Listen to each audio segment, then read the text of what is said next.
नमस्कार दोस्तों, मैं हूं दिनेश केवरा। बहुत बहुत स्वागत है आपका इस कार्यक्रम में। दोस्तों, दो तीन खबरें हैं आज शाम के प्रोग्राम में। हेलीकॉप्टर क्रैश जो हुआ उत्तराखंड में, इट वाज एक्सपेक्टेड। जिस हिसाब से हेलीकॉप्टर सर्विसेज को चलाया जा रहा था और डीजीसीए ने उसके लिए 35% कट करने का आदेश दिया था कुछ दिन पहले, तो उसका पालन नहीं किया गया सरकार के द्वारा। सरकार कौन? उत्तराखंड की सरकार। यानी कि कोई भी आदेश आए ऊपर से सिविल एविएशन का कि कैसे सर्विसेज को चलाना है, लेकिन वो धार्मिक पर्यटन का नशा इतना ज़्यादा हो चुका है कि सरकारें मुंह फेर लेती हैं। कभी लेफ्ट से राइट, राइट से लेफ्ट, यही हो रहा था वहाँ पर। जोशीमठ का हादसा आपको पता है, लेकिन सब भूल गए। एक और हादसे का इंतजार है। अब जब पिछले 2-3 महीने के अंदर ही 6-7 हादसे हो गए हेलीकॉप्टर के, तो भी नींद नहीं खुल रही इनकी। भाई हो क्या रहा है? अब 7 लोगों की मौत हो गई कल। तो अब सरकार कह रही है कि हम जांच करवाएंगे, कमेटी बिठाएंगे, जो दोषी होगा उसे सजा देंगे। दोषी तो खुद सरकार है। सरकार से कहा गया था कि 35% हेलीकॉप्टर सर्विसेज को कट करो, आप रेलवे स्टेशन की तरह यूज कर रहे हो। लेकिन क्या उत्तराखंड की सरकार ने वो बात सुनी? बिल्कुल नहीं, वो बात नहीं सुनी उन्होंने। जब बात ही नहीं सुनी तो फिर क्या होगा? मुझे लगता है कि बिजनेस का एक फ्रॉड होता है, सरकार उस फ्रॉड में बराबर की हिस्सेदार होती है। और फिर चारधाम यात्रा जो शुरू हुई थी, ये 5वां हेलीकॉप्टर हादसा है, 5वां। अभी 2-4 दिन पहले एक हेलीकॉप्टर की इमरजेंसी लैंडिंग हुई जिसमें कई लोगों की जान बची है। सड़क पे उनको उतरना पड़ा, वहां पर बड़ी मुश्किल से उतर पाए। वहां पर ऐसे हालात हैं, वहां पर आप क्या करोगे? लेकिन क्या कोई इसके लिए रिस्पॉन्सिबल है? कोई जिम्मेदारी लेता है सरकार के अंदर? नहीं, कोई नहीं लेगा। वो रिश्वत देते हैं, ये रिश्वत लेते हैं। और जिस ढंग से मैंने उसके वीडियो देखे, जिस ढंग से सर्विसेज को चलाया जा रहा था, वो अपने आप में बहुत ज़्यादा दुखद था। क्योंकि रेलवे स्टेशन की तरह चलाया जा रहा था, एक के पीछे एक हेलीकॉप्टर। लेकिन अल्टीमेट ट्रुथ यही है कि धार्मिक पर्यटन के नाम पे आपके सामने एक धोखाधड़ी है। आप सड़कों से जाइए, आप सब पहले भी सड़कों से जाते थे, लेकिन घटिया हेलीकॉप्टर, मेंटेनेंस के नाम पर कुछ नहीं, कॉम्प्रोमाइज़ करना इंजीनियरिंग के साथ में, और उसका ये रिजल्ट कि 2 महीने में 5वां हादसा है ये। पर कोई चिंता नहीं, किसी को कुछ लेना देना नहीं। एक अफसोस व्यक्त हो जाएगा, एक जांच कमेटी बैठ जाएगी जिसकी रिपोर्ट कभी नहीं आती। रिपोर्ट आ भी जाती है तो वो ठंडे बस्ते में चली जाती है। यही सत्य है, इसके अलावा और कुछ नहीं है। दूसरी बात करेंगे रेयर अर्थ की, कि इंडिया बैकफुट पे, ज़बरदस्त बैकफुट पे इस टाइम तो। और ईरान इजराइल वॉर की भी थोड़ी बात करेंगे। जो हमारे सामने रेयर अर्थ की जो इस टाइम दहाड़ चल रही है चाइना की, वो बहुत बड़ी है साहब। मुझे लगता है कि हमारी इंडस्ट्री ठप होने पे आ गई है, पर सरकार को कुछ लेना देना नहीं है। चाइना ने 2024 में 2,70,000 metric ton rare earth metals बनाए, 70%। अमेरिका ने 45,000 टन बनाए। म्यांमार ने 31,000 टन। म्यांमार बहुत बड़ा खिलाड़ी है, लेकिन म्यांमार भी चाइना की एक तरह से हिस्सेदारी है सारी। तो ग्लोबल मार्केट में अमेरिका की हिस्सेदारी 11% और म्यांमार की 8% है। जो चीन की जो पूरी पकड़ है ले दे के, वो ज़बरदस्त है। पिछले 10 सालों में रेयर अर्थ मेटल्स का उत्पादन उसने 3 गुना बढ़ा दिया। पहले 1,30,000 टन था, अब 4,94,000 टन तक पहुंच गया है। तो दुनिया की जो कंजप्शन लाइन है उनमें तो हर चीज़ में चाहिए, मेडिकल इक्विपमेंट हो, रॉकेट्स हो, सैटेलाइट्स हो, सेमीकंडक्टर हो, मोबाइल्स हो, विंड एनर्जी टर्बाइंस हो, या इसके अलावा मिसाइल्स हो, कोई भी चीज़ हो सकती है मॉडर्न टेक्नोलॉजी की, सबके अंदर भारत में भी रेयर अर्थ के 5वें सबसे बड़े भंडार हैं। पर हमको तो आता ही नहीं ना बनाना, हमको बनाना नहीं आता, हमारे पास टेक्नोलॉजी नहीं है हम उसको रिफाइन कर सकें, उस पर कुछ निकाल सकें। छोटा छोटा उत्पादन ऑस्ट्रेलिया, नाइजीरिया, थाईलैंड में भी होता है, लेकिन ताकत तो सारी की सारी चीन के पास है, और चीन के पास ही चाबी है साहब, जब चाहे जिसका मर्जी चाहे ताला खोल ले। अब इसके चक्कर में इतना मोबाइल बनेंगे ना सेमीकंडक्टर बनेंगे। यही तो चीन चाहता है कि इंडिया जिस ढंग से मोबाइल का एक्सपेंशन कर रहा है, सेमीकंडक्टर की फैक्ट्रियां लगा रहा है, या ग्रीन एनर्जी में, मेडिकल इक्विपमेंट में, या कोई और चीज़ें बना रहा है, मिसाइल्स बना रहा है, सैटेलाइट्स, बाकी चीज़ें बना रहा है, तो इसके बिना तो कुछ होता नहीं। और हमारे पास जो इसके लायक जो चाहिए वो तो है ही नहीं यहाँ पर।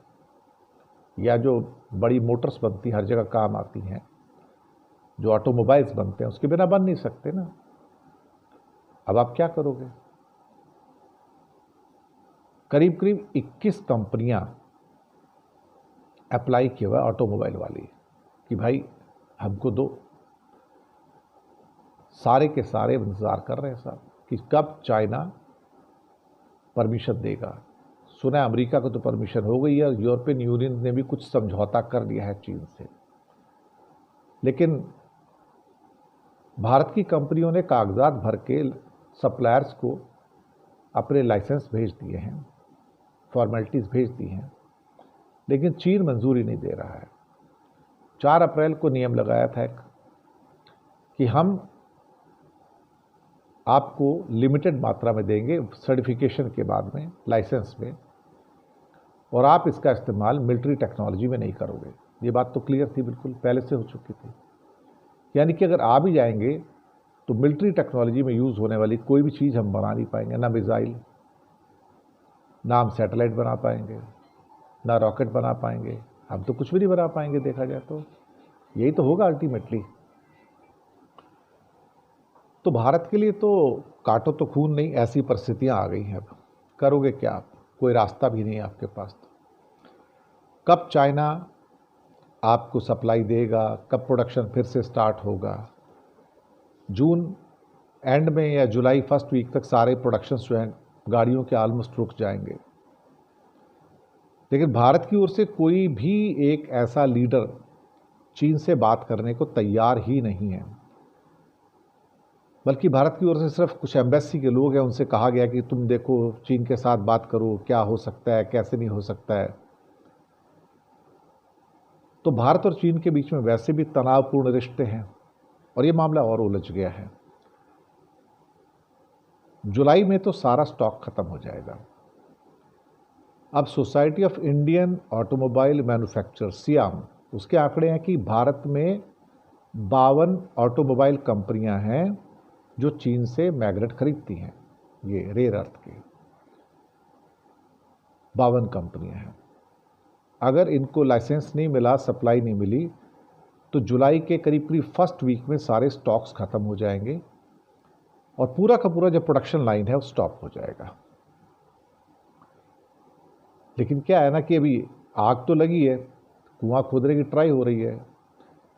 भारत के जो अधिकारीगण कहते हैं हम किसी और देश से लेने की कोशिश कर रहे हैं, कहीं और से सप्लाई मिल जाए, हम ढूंढ रहे हैं, हम भी कोशिश करेंगे इंडिया में बनाएं, हम PIL स्कीम दे के आएंगे, ये आएंगे। लेकिन भैया 10 साल लगते हैं आपको एक प्रोडक्शन लाइन में लाने को, 10 साल।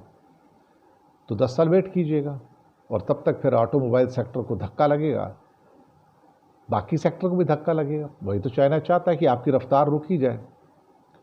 तो हमने जब ओवर डिपेंडेंस कर ली किसी के ऊपर, तो हमारा तो नुकसान ही है ना, उसके अंदर हमारा फ़ायदा कहाँ से होगा अल्टीमेटली? ये भी तो सच है ना।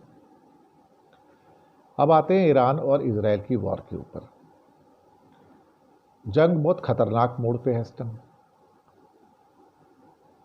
इजराइल तो भारी पड़ रहा है, इसमें कोई शक वाली बात नहीं है, अच्छा खासा भारी पड़ रहा है। अभी पुतिन ने एक ऑफर दिया है कि भाई मैं मीडिएशन करवा सकता हूं और शांति करवा सकता हूं, और 50 मिनट की उनकी बातचीत हुई है ट्रंप के साथ, 50 मिनट की।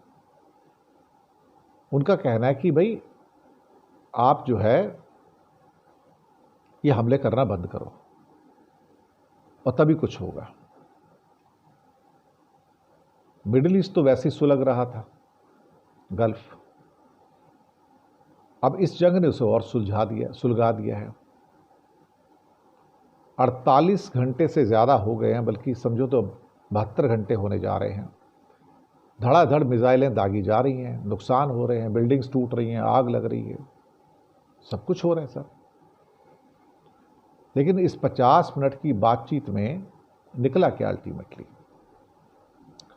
एक तो ये निकला कि इसका इम्पैक्ट क्या होगा पूरी दुनिया पे, जो खतरनाक प्रभाव है। सबसे पहले तो ऑयल रुक जाएगा ना, ऑयल और गैस रुकेंगे तो 40% ऑयल और गैस यहाँ से जाता है, और वहाँ पे ये जो इकॉनमी है गल्फ की, अगर वो टूटती है पूरी तो दुनिया टूट जाती है, फिर कुछ बचता ही नहीं। इंडिया के लिए भी कुछ नहीं बचता, बाकियों के लिए भी कुछ नहीं बचता, हम ऑलरेडी 10 साल पीछे चले जाएंगे। पुतिन ने ईरान के खिलाफ जो इजराइल का मिलिट्री ऑपरेशन है न्यूक्लियर साइट के ऊपर, उसकी निंदा की है कि आप ये नहीं कर सकते, और बोला कि फिर इसका खामियाजा अगर नहीं रोका गया तब पूरा मिडिल ईस्ट को भुगतना पड़ेगा। ट्रंप पुतिन की बात तो सुनते हैं, ये बात तो सही है। ट्रंप ने एग्री किया कि बहुत क्रिटिकल सिचुएशन है इस टाइम, और फिर ये कहा कि ईरान को बातचीत की टेबल पर लौटना होगा। अमेरिका के लोग बात करने को तैयार हैं, हम ईरान के लोगों से बात करना चाहते हैं, लेकिन सवाल ही पैदा होता है कि उससे पहले क्या सीज फायर होगा? आपको सीज फायर तो करना पड़ेगा ना, आपको वॉर तो रुकवानी पड़ेगी ना। इजराइल का कहना है कि ईरान ने रात में 80 से ज़्यादा बैलिस्टिक मिसाइल दागी, 40 मिसाइल नॉर्थ इजराइल में दागी गई हैं, 10 से ज़्यादा इजरायली लोगों की मौत हुई है, 200 से ज़्यादा घायल हैं, कई लापता हैं। लेकिन 130 से ज़्यादा लोग ईरान में भी तो मारे जा चुके हैं और सैकड़ों घायल हैं। तो आरोप प्रत्यारोप तो बहुत सारे हैं ना, हम तो इस बात से इनकार नहीं कर सकते ना अल्टीमेटली। कल हमको लगता था कि शायद हो जाए कि उसमें कोई ईरान थोड़ा सा बैकफुट पे जा रहा था, लेकिन रात को जिस ढंग से ईरान ने पलटवार किया अपनी 70-80 मिसाइल से, तो उसने कोहराम मचा दिया इजराइल में। बहुत बुरा हाल हुआ है वहाँ पर, इजराइल का बहुत बुरा हाल हुआ है रात को। और हाइफा के ऊपर अटैक हुआ है, हाइफा तो खतरनाक है भाई। तो इन हालातों के अंदर मुझे लगता है कि चीज़ें थोड़ी बढ़ती नज़र आ रही हैं। हिंदुस्तान की डिप्लोमेटिक कंडीशन तो और ज़्यादा खतरनाक है, हम तो ना घर के ना घाट के, हमारी तो वो कंडीशन है। अब एससीओ के जो कंट्री हैं जिन्होंने एक बयान दिया था कि जिसका भारत भी मेंबर है, कि जो किया गया है इजराइल के द्वारा न्यूक्लियर इंस्टॉलेशन पर अटैक वो गलत है, कंडेम किया था। इंडिया कांपते हुए दूर हट गया, मैंने कुछ नहीं कहा, मैंने कुछ नहीं कहा, मेरा स्टेटमेंट नहीं है, मेरी बात मत करो। मैंने इंडिया को इतना कांपते हुए डरते हुए कभी नहीं देखा जितना अब डर रहे हैं। मुझे लगता है इंडिया की कमज़ोर नस जो है ना इजराइल और अमेरिका के हाथ में आ गई है। अमेरिका के हाथ में तो आ ही चुकी है। अमेरिका का नाम लेते ही मोदी जी के पैर कांपने शुरू हो जाते हैं, थर थर कांपने शुरू हो जाते हैं, पता नहीं क्या हो गया इनको। एक जैसे फोबिया होता है ना, ट्रंप फोबिया हो गया इंडिया को अब इस टाइम। पूरी बीजेपी को ट्रंप फोबिया है, थर थर कांप रहे हैं, होठ कांप रहे हैं, टांगे कांप रही है, पैर कांप रहे हैं, पूरी सरकार कांप रही है। ट्रंप का नाम आते हिलना शुरू हो जाते जैसे सूखे पत्ते होते हैं। ऐसी कंडीशन हो चुकी है। इंडिया की सुनता तो कोई है नहीं, ना ही हमारा कोई वेट है दुनिया में, ना ही हमारा कोई वट है। हमारी कौन सुनता है दुनिया में? हमारी कोई औकात ही नहीं है। दुनिया की डिप्लोमेसी में हमारी कोई औकात नहीं है। और चीन चीन ने सप्लाई भेज दी आर्म्स की, अब कंफर्म हो गया। तो एक चीज़ ये भी कंफर्म हो गई कि मुसीबत के टाइम में दोस्त कौन। तो ईरान को पता लग गया मेरा दोस्त इंडिया नहीं है, मेरा दोस्त चाइना है। तो अब सारे के सारे कॉन्ट्रैक्ट, बाकी चीज़ें, कंस्ट्रक्शन, इवन चबहार पोर्ट सब चाइना के पास जाएगा। इंडिया दरअसल लेफ्ट और राइट के चक्कर में रह गया, इधर जाऊं उधर जाऊं। इजराइल को सपोर्ट करने के चक्कर में मोदी सरकार ने ट्रंप की चापलूसी करने में कोई कसर नहीं छोड़ी और रूस को और ईरान को अपना दुश्मन बना लिया। परचू अब तो दुश्मन ही है, अब तो कुछ है ही नहीं ना। हमारे अंदर तो हिम्मत ही नहीं पैदा होती नहीं कि हम इतना कह सकें कि जो इजराइल कर रहा है न्यूक्लियर इंस्टॉलेशन पर अटैक करके गलत है। इतनी कहने की भी हिम्मत नहीं है। मैंने कहा ना, कांपती हुई, डरी हुई, खौफजदा सरकार है। हमारी कोई औकात ही नहीं ना, हैसियत नहीं है ना। विदेश नीति में तो हम तो बेपेंदी के लौटे हैं, हम ना इधर के ना उधर के। हैसियत के बिना क्या कहा जाए। जब आप किसी के गुट में चले जाते हैं ना और अमेरिका के कदमों में जाके निछावर हो जाते हैं, तो यही होता है साहब। फिर आप विश्वगुरु नहीं बन सकते। विश्वगुरु तो आज की डेट में अगर कोई है तो चीन है, जो सीना तान के अमेरिका के सामने खड़ा रहता है और धमकियां देता है, और जिनपिंग के सामने ट्रंप झुकता है, पैरों में पड़ता है। साहब, इसे कहते हैं वट होना, इसे कहते हैं औकात, इसे कहते हैं सेल्फ रिस्पेक्ट, और इसे कहते हैं विश्वगुरु। शुक्रिया आपका बहुत बहुत। फीडबैक दीजिएगा, प्रोग्राम्स कैसे लग रहे हैं, चैनल को सब्सक्राइब कीजिएगा। धन्यवाद।